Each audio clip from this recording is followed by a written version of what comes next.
The massive chamber floated in the darkness of space, orbiting a moon that belonged to no one. Inside, representatives from 47 alien civilizations sat in a circle that seemed to go on forever. Each species looked different from the next.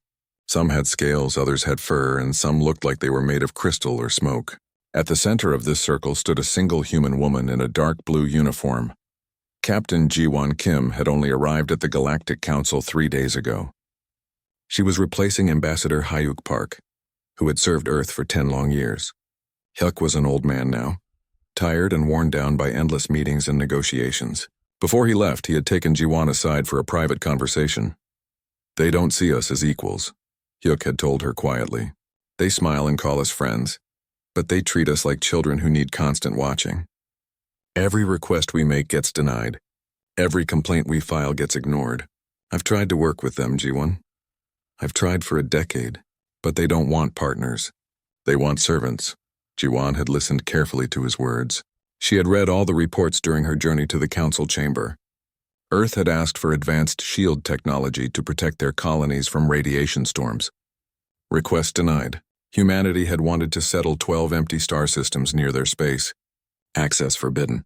Every year, Earth paid massive amounts of resources to the council as membership fees, bleeding their economy dry. Now she stood in the center of the Great Chamber, and every alien eye was on her. High Arbiter Velsharan spoke first. The insect-like creature's voice came out in clicks and buzzes that were translated into human speech by the devices in Ji-won's ears.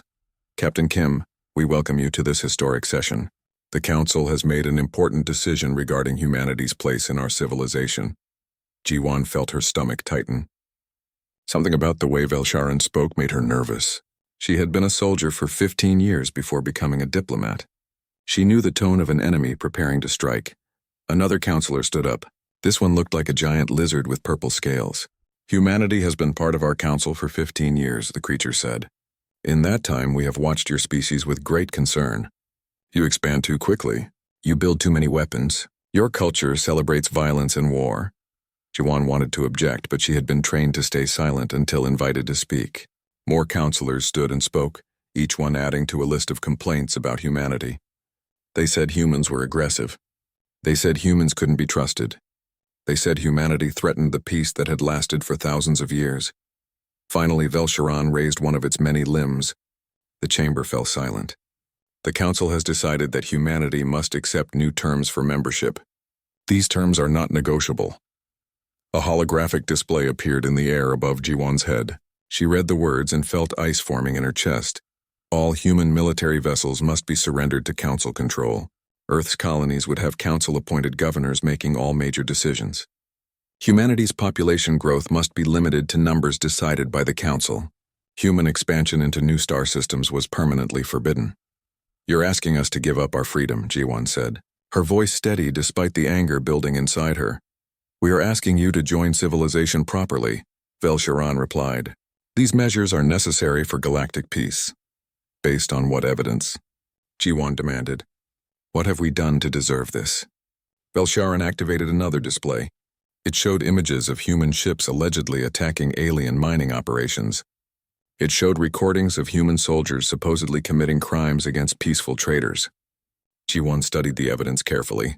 She had seen enough combat footage to recognize when something was fake. The lighting was wrong. The uniforms didn't match any real human military unit. The weapons shown didn't even exist in Earth's arsenal. "This evidence is fabricated," Ji-won said loudly. "Those aren't our ships. Those aren't our people. The council has investigated thoroughly," Velsharan said.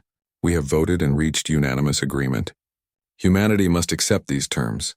Ji-won looked around the chamber. Not a single counselor met her eyes. They had all agreed to this beforehand. This wasn't a negotiation. It was a trap that had been planned for months, maybe years. Her communication device vibrated silently. She glanced at the message from Commander Daeon Lee, who was monitoring everything from a hidden human ship nearby. The message was short and terrifying. "Council fleets moving toward our colonies. 3 major groups. Looks like preparation for invasion." Everything became clear. The Council didn't want humanity to accept these terms. They wanted humanity to refuse so they could justify an attack. But if humanity accepted, They would become slaves in all but name. Jiwan thought about Earth. She thought about the colonies where millions of humans lived and worked and raised their children. She thought about the Sol system where humanity had been born and grown and reached for the stars. She thought about every person who had ever looked up at the night sky and dreamed of exploring it. The Council was giving humanity a choice between slavery and war. They thought humans would choose slavery because it meant survival. They didn't understand humanity at all. Jiwan reached up and removed the diplomatic badge from her uniform. It was a small silver pin that marked her as Earth's representative. She had been so proud when they gave it to her. Now she placed it carefully on the podium in front of her. "Captain Kim, what are you doing?" Velsharan asked. Jiwan looked up at the High Arbiter. She looked at all the counselors sitting in their comfortable chairs, thinking they could control humanity like they controlled everything else in this galaxy. She thought about Ambassador Hayek and his 10 years of being ignored and dismissed. She thought about every human who had ever fought for freedom. "Humanity withdraws from the Galactic Council," Jiwan said. Her voice was calm and clear. "Effective immediately. We came here 15 years ago hoping to find friends and partners among the stars. We came seeking equals who would respect us as we respect them." She paused and looked around the chamber one more time. "Instead, we found tyrants. We found bullies who hide behind pretty words about peace and civilization. You've shown us who you really are." The chamber erupted in noise. Counselors shouted at her in dozens of languages. Some looked shocked. Others looked angry. A few looked satisfied, as if this was exactly what they had wanted.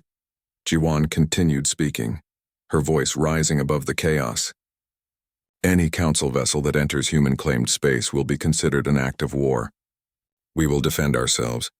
We will defend our colonies. We will defend our freedom." She turned and walked toward the exit. No one tried to stop her, though she half expected guards to block her path. The giant doors opened and she stepped through them. Behind her, the shouting grew louder. Velsharan's voice cut through everything else.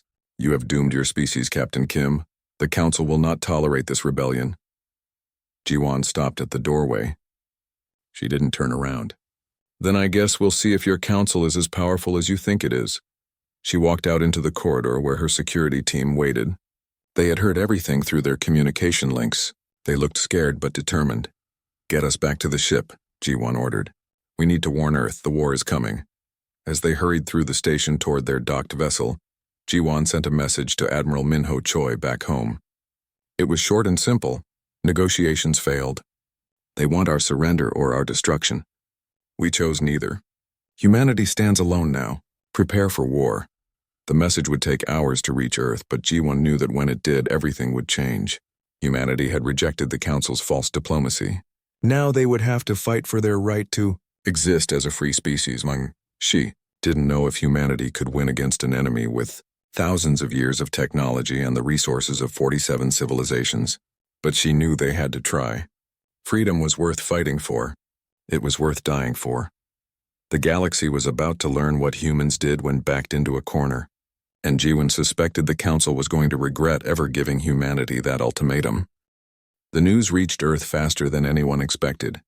Every screen, every communication device, every public display showed the same thing. Captain Jiwan Kim standing before the Galactic Council, removing her diplomatic badge and declaring humanity's withdrawal. Within hours, people were flooding into the streets. Admiral Minho Choi stood in the command center deep beneath the surface of Luna, Earth's moon. Around him, screens displayed information from across human space. 3 massive fleets of alien warships were moving toward human colonies. The closest would arrive in 72 hours. "How many ships?" Minho asked his intelligence officer. "Over 800 confirmed, sir. Probably more we haven't detected yet." The young officer's voice shook slightly. "They're not even trying to hide their movements." Minho studied the tactical displays. His entire military career had been preparing for a possible conflict with the Council, even though everyone had told him it would never happen. Now it was happening, and humanity was drastically outnumbered. "Send orders to all colonial defense forces," Minho said. "Evacuate civilians from any colony that can't be properly defended. We're not going to let innocent people die to make a statement." "Sir, what about New Sejong?" the officer asked. "They have 300,000 people there, but only 3 patrol ships for defense." Minho closed his eyes briefly. New Sejong was a mining colony on the edge of human space.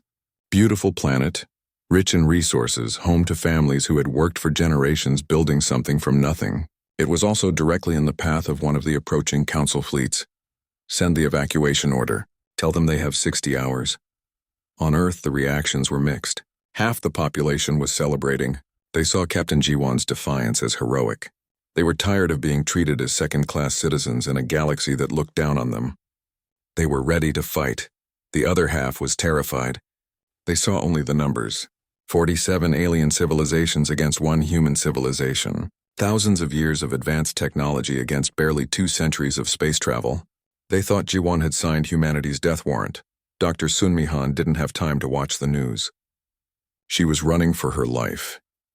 Sunmi had been working as a xenobiologist on a council research station for the past 4 years. She studied alien life forms and helped Earth understand the incredible diversity of biology in the galaxy. It had been the dream job for a scientist like her. Then the council ships had arrived at the station with arrest warrants for all human personnel.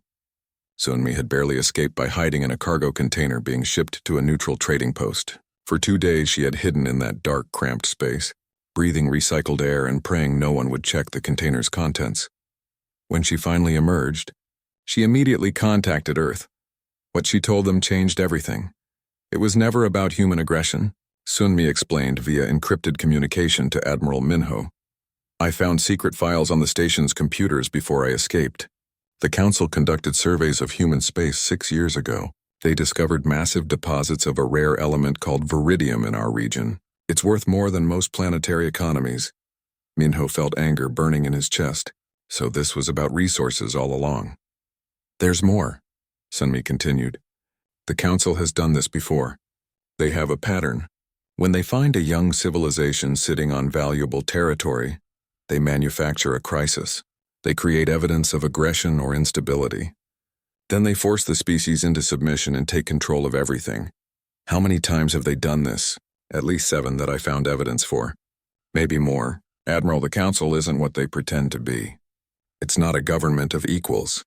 It's a hierarchy where the oldest civilizations exploit the youngest. They've been doing it for thousands of years. Minho immediately sent Sunmi's information to every human colony and every neutral species that might listen. If the Council wanted war based on lies, then humanity would fight with truth. On New Sejong, colony leader Yuna Bay read the evacuation order and made a decision that would become legendary. We're not leaving, she announced to the assembled colonists in the main dome. This is our home. We built it with our own hands. Our children were born here. Our families are buried here. If the Council wants it, they'll have to take it from us. The response was overwhelming. Out of 300,000 colonists, less than 50,000 agreed to evacuate. The rest stayed. They converted mining equipment into weapons. They turned cargo haulers into improvised warships. They had 3 small patrol ships, a few hundred mining drones, and an entire population ready to defend their home. Captain Jiwan Kim was now the most wanted human in the galaxy. The Council had put a bounty on her head large enough to buy a small moon. But that didn't stop her from traveling through neutral space stations, gathering intelligence, and making contact with others who opposed the Council. In a dark corner of a trading station orbiting a nameless world, Jiwan met with 3 aliens who had traveled in secret to see her. They were representatives from 3 different species, all of them suffering under Council control. You did what we've dreamed of for generations, one of them said. It was a creature that looked somewhat like a seal but with 6 flippers and intelligent eyes. You said no. You actually said no to them. And now we're going to pay for it, Jiwan replied honestly. War is coming.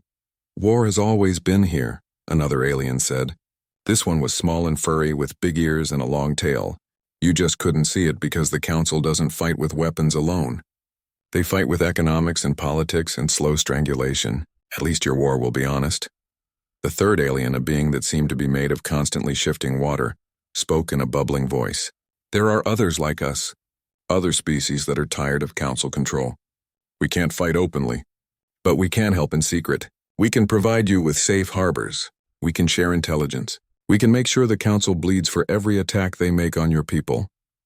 Jiwan felt hope for the first time since leaving the Council chamber. Why help us? You're risking everything. Because you gave us something we lost long ago, the seal-like alien said. You gave us hope. If humanity can stand against the Council, maybe others can too. Maybe this is the beginning of real change. They exchanged information and made plans. It wasn't much, but it was something. Humanity wasn't completely alone after all. The Council fleet arrived at New Sejong exactly on schedule. 40 warships, each one larger and more powerful than anything humanity had ever built. They positioned themselves in orbit around the colony world and sent a simple message. This is Inquisitor Praxtel of the Council Enforcement Division. You have 1 hour to surrender. All human personnel will be taken into custody. All equipment and structures will become Council property. Any resistance will be met with lethal force. Yuna Bay stood in the colony's command center, surrounded by her people. Engineers, miners, teachers, farmers. All of them looking to her for leadership. All of them scared but determined. She opened a channel to the Council fleet. Her words were broadcast across the entire colony and recorded for history. Inquisitor Praxtel, this is Yuna Bay, speaking for the free people of New Sejong. You may have bigger ships and better weapons. You may have the authority of the Council behind you, but you don't have the right to take our home. She paused, looking at the faces around her. You want New Sejong? Come and take it. But you'll have to pry it from our dead hands. The hour expired. The Council ships opened fire. The Battle of New Sejong was chaos.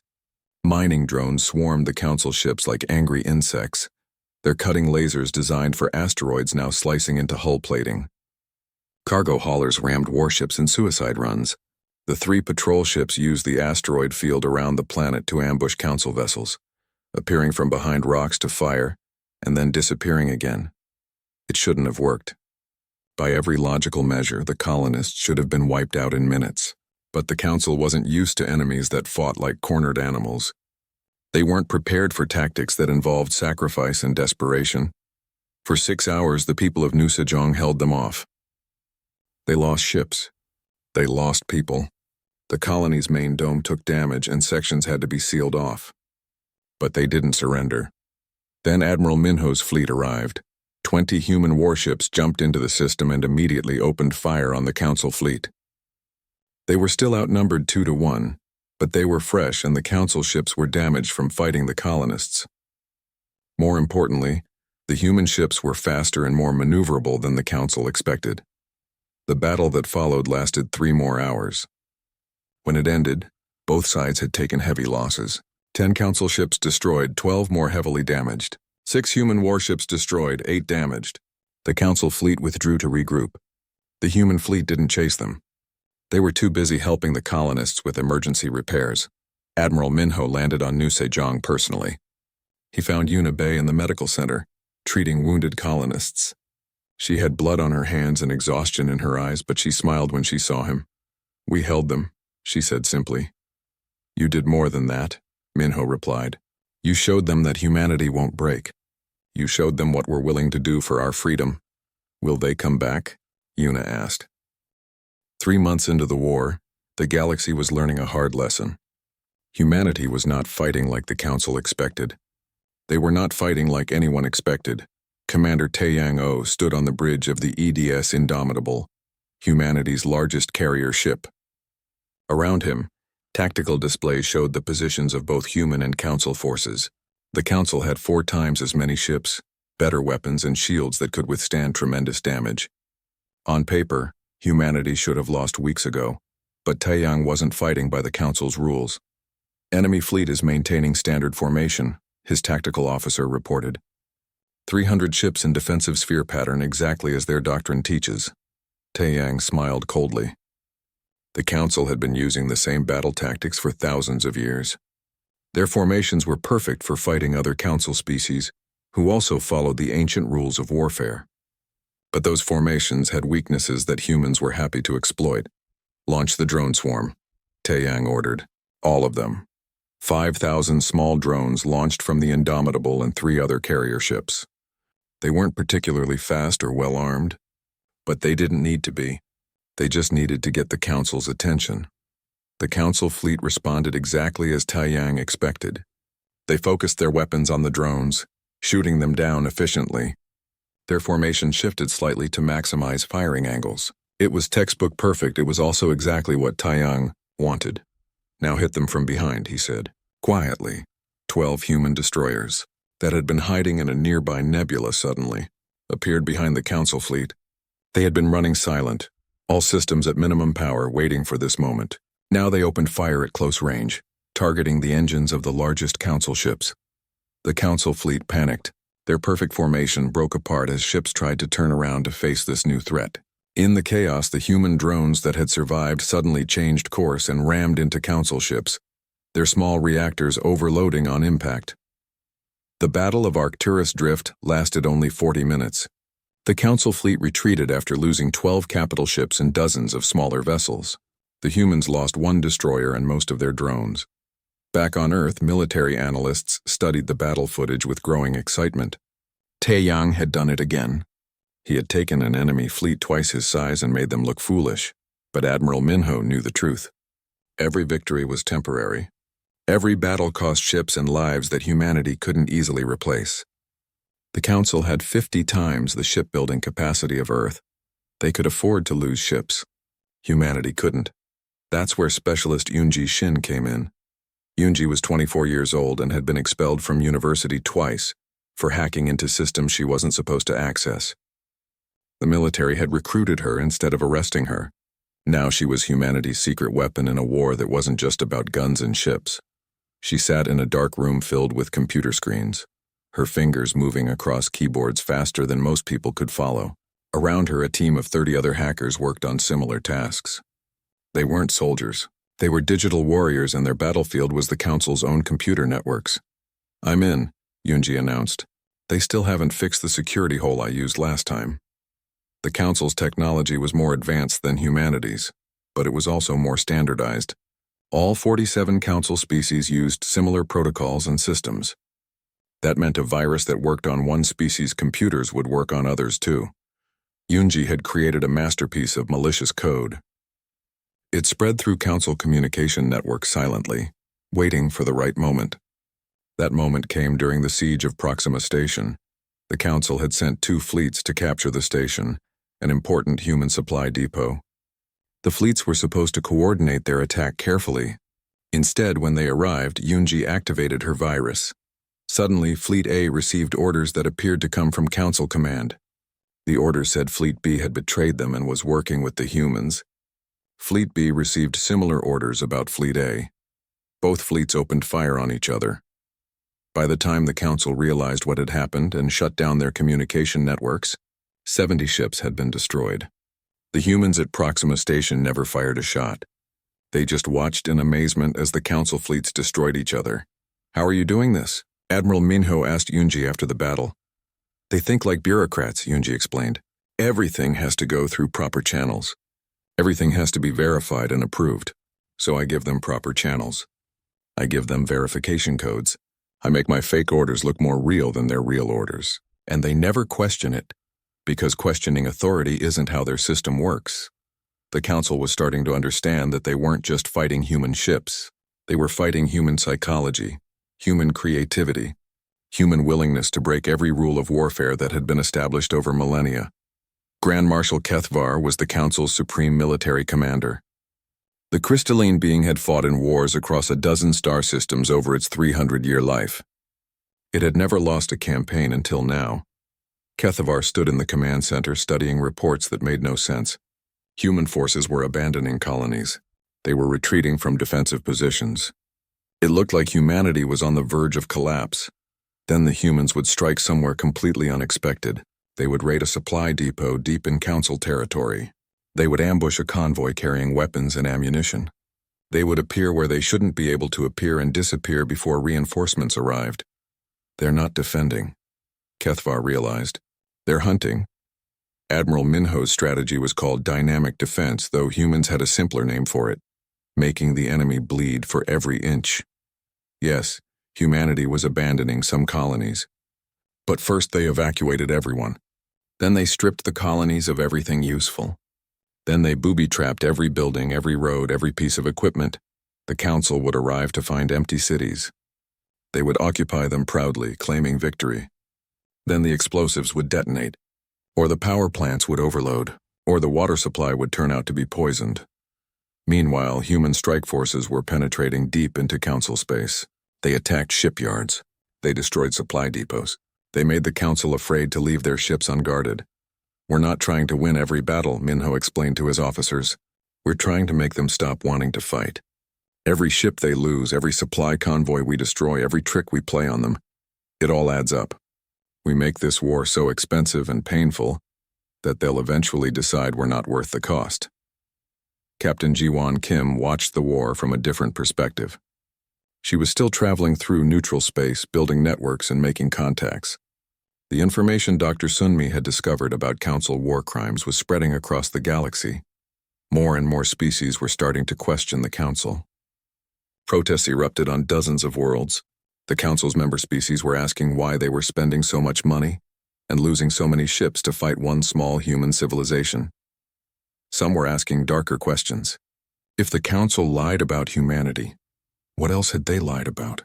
Jiwon met with resistance leaders from 5 different species in a secret location. They gathered in an abandoned mining station that hadn't been used in decades. We can't fight openly, one of them said. Our governments would crush us immediately. You don't need to fight openly, Jiwon replied. You need to make the war too expensive for your governments to continue. Slow down weapons production. Lose shipments. Make mistakes in logistics. Every little bit helps. This could take years, another alien said.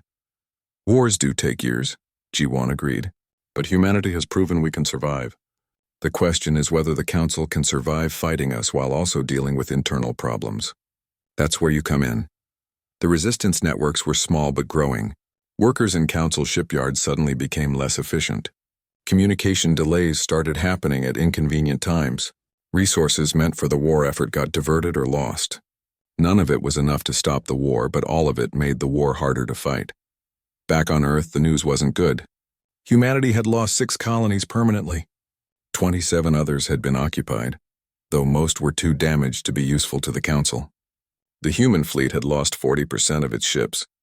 The economy was struggling under the cost of constant warfare, but humanity was still fighting. More importantly, they were still learning. Taiyang was studying Council tactics and adapting his strategies constantly.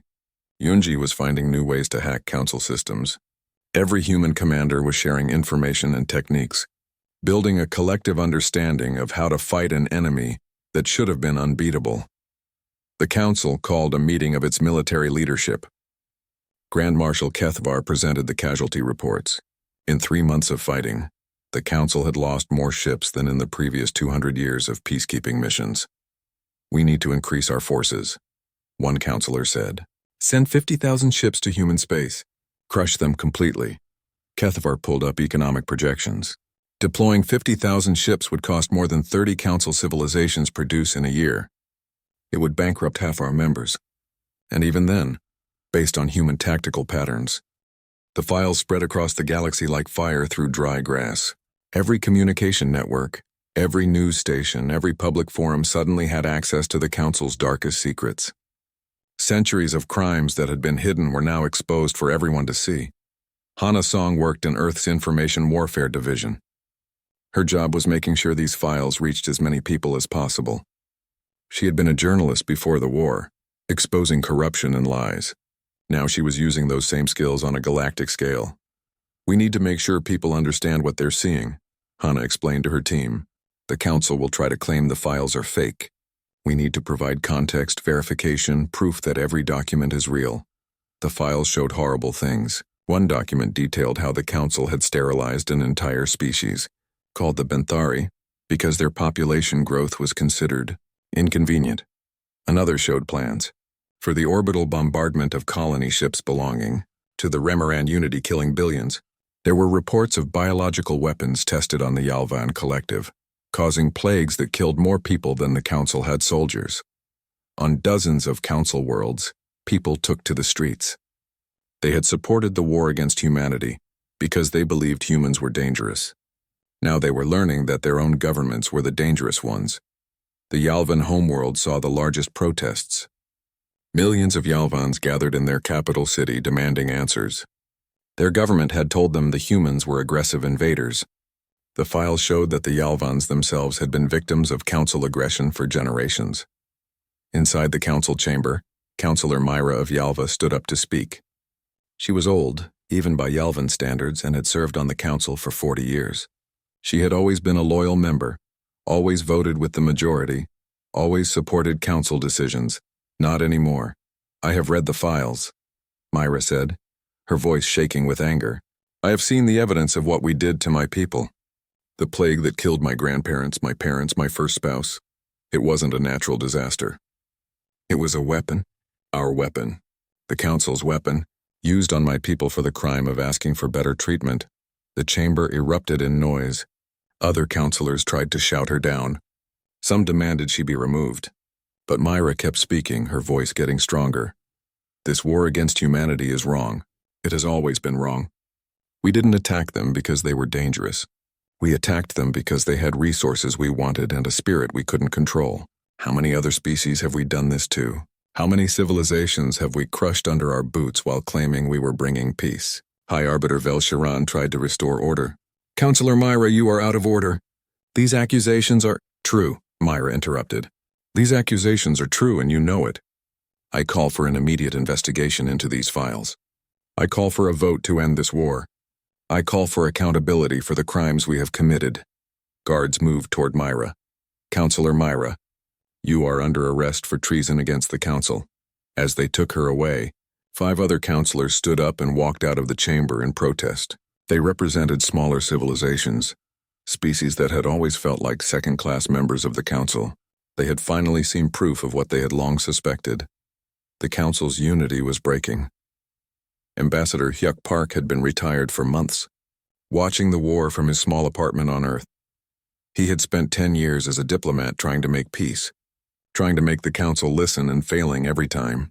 He had felt like a failure when he left. Now he realized that his failure had been necessary. Sometimes you had to try everything peaceful before you could justify fighting. Hyuk came out of retirement with a purpose. If Captain Ji-won had shown the galaxy that humans could fight, he would show them that humans could also build. He established the Free Worlds Coalition, a loose alliance of species that opposed council dominance. It started small. 3 civilizations agreed to join. They didn't fight the council directly, but they provided sanctuary to human ships. They traded resources. They shared intelligence. Within weeks, 12 more species joined. They were all smaller civilizations, all tired of being controlled by the council's older, more powerful members. The coalition wasn't a military alliance. It was something potentially more dangerous. It was an alternative to the council. Captain Ji-won Kim had become something she never wanted to be, a symbol. Across the galaxy, oppressed populations saw her as a hero. They painted her image on walls.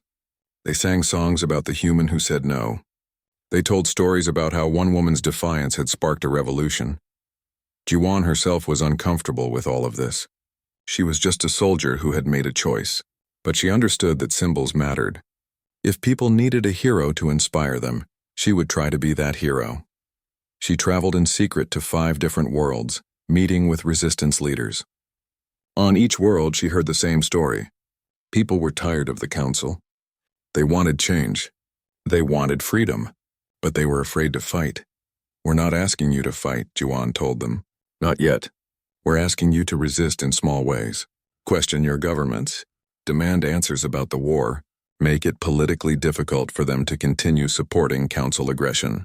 That's not fighting. That's just being good citizens. The resistance movements grew. Workers in weapons factories slowed production. Ship crews developed mysterious technical problems that delayed military operations. Protests spread to more worlds. The council faced an impossible situation. The war against humanity was expensive and unpopular, but stopping the war would look like weakness. And weakness would encourage more rebellions. High Arbiter Vel-Sharan proposed a compromise. We negotiate a ceasefire with humanity. We maintain a blockade around human space but stop active military operations. This allows us to claim we're controlling the human threat while reducing costs. The proposal was voted down.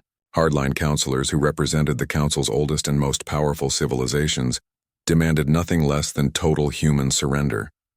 If we back down now, every minor species in the galaxy will think they can defy us, one counselor argued. The council's authority will collapse. The council's authority is already collapsing, another counselor pointed out. 5 members have walked out. 20 more are facing protests at home. Our member species are asking why we're spending fortunes to fight one small human civilization. The debate raged for hours. No decision was made.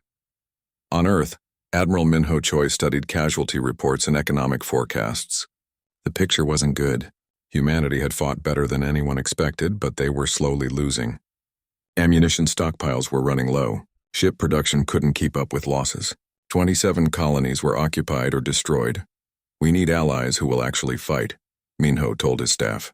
Not just species that give us sanctuary. We need species with fleets who will stand beside us in battle. That's asking them to commit suicide, one officer pointed out. The Council will crush anyone who openly supports us. Maybe, Minho said. Or maybe if enough species stand together, the Council won't be able to crush all of them. The turning point came from an unexpected source.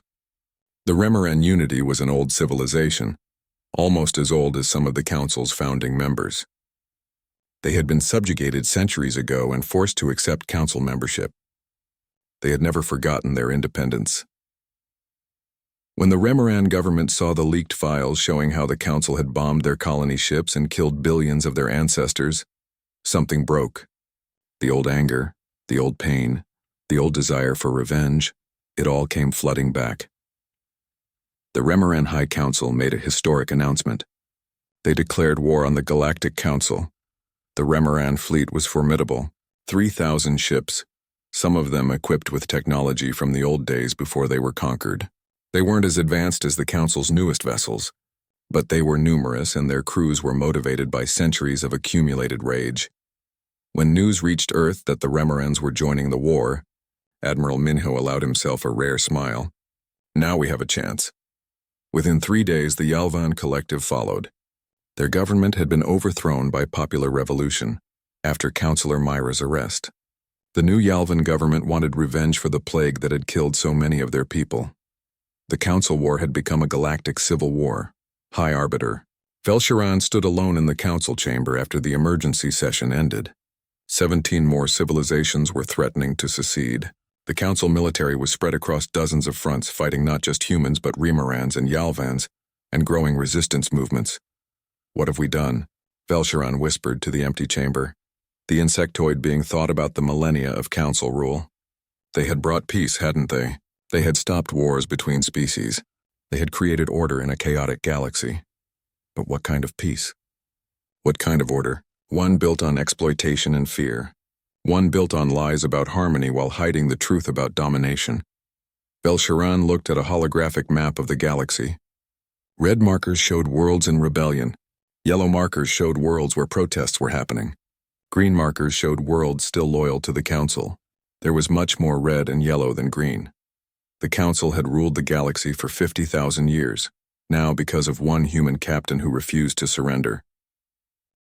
The siege of Talvos Prime lasted 3 weeks and became the deadliest battle in recorded galactic history. The moon that hosted the Council chamber had been neutral ground for 50,000 years.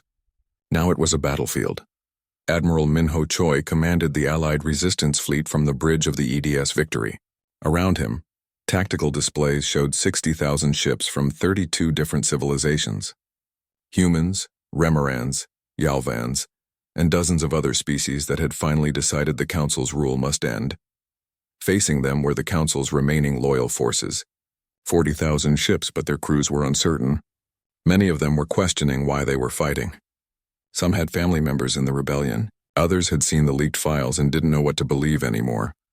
All fleet commanders, this is Admiral Choi, Minho broadcast on open channels. Target military installations only. No civilian structures. No populated areas. We're here to end tyranny, not create more victims. The battle began at dawn on the moon's main continent. It wasn't like the earlier battles of the war. Both sides were more cautious, more aware of the stakes. This wasn't just about winning. This was about what would come after. Commander Taeyang-o led the human forces with a strategy that had evolved far beyond the aggressive tactics of the war's beginning. He coordinated with Remoran defensive experts and Yalvan tactical specialists. The battle plan used techniques from a dozen different species, creating something new, a truly multi-species military doctrine. The Council ships fought with the desperation of those defending their last stronghold. But their hearts weren't in it. When the Allied fleet broke through their outer defenses, entire Council squadrons surrendered without firing a shot. High Arbiter Velsharan watched the battle from the Council chamber deep beneath the moon's surface. Reports came in constantly, each one worse than the last. The defenses were collapsing. The orbital stations were being captured. It was over. Some councilors wanted to keep fighting to the last ship. They believed the Council could never be defeated, that their technological superiority would eventually win. They were wrong, and Velsharan knew it. The insectoid being made a decision that would be remembered forever. Velsharan opened a direct channel to the Allied fleet. "This is High Arbiter Velsharan. I am broadcasting Council-wide surrender. All loyal forces are ordered to cease fire immediately. The Council accepts defeat." Many Council ships obeyed, but not all. Hardline commanders refused to accept surrender and continued fighting. The battle raged for several more hours before the last Council resistance was eliminated. When the fighting finally stopped, the casualties were counted. Over 15,000 ships destroyed from both sides. Millions dead. The moon of Talvos Prime, once beautiful and pristine, was scarred with craters and debris. But the Council was finished. Captain Jiwon Kim walked through the Council chamber for the second time in her life. The last time she had stood here alone, defying the entire galaxy. Now she walked with representatives from 32 civilizations, all of them equal partners. The chamber was damaged. Parts of the ceiling had collapsed during the battle.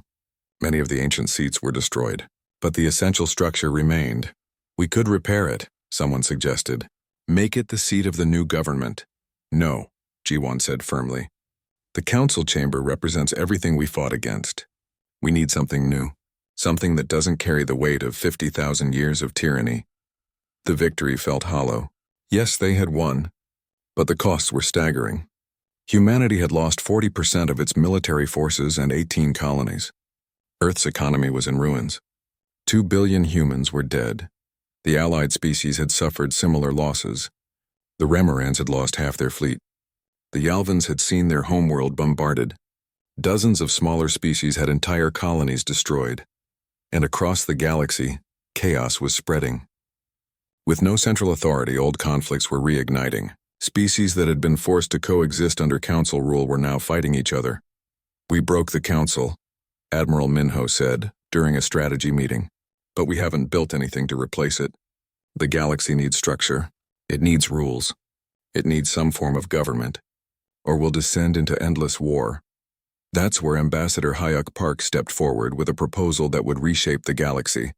The Council failed because it was built on hierarchy, Hyuk explained to the gathered representatives. The oldest civilizations controlled everything. The younger civilizations were exploited. That created resentment that eventually destroyed the system. He activated a holographic display showing his vision. "I propose the Federation of Free Worlds. Every civilization gets one vote, regardless of size or age or technological level. Decisions require majority approval. No permanent ruling body. No species is above any other." "That will never work," a Remoran representative objected. "Young civilizations don't have the wisdom to govern, and old civilizations get corrupted by power," Jiwon countered. The Council proved that. Better to have inexperienced equals than experienced tyrants. The debate lasted for months. Representatives argued about every detail. How would laws be enforced? How would disputes be resolved? What would prevent the Federation from becoming just another council? A young human diplomat named Boram Lee played a crucial role in these negotiations. She was only 26 years old and had been a student when the war started. But she had a gift for listening and finding common ground. Boram traveled to 47 different worlds, meeting with governments and citizens.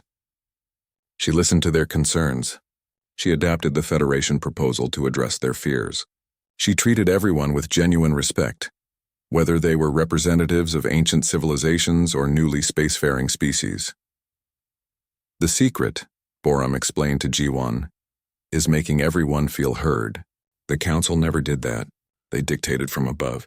We're building this together, from the ground up. That's why it will work." Not everyone supported the Federation. Some species wanted humanity to take charge, having been the ones who started the rebellion.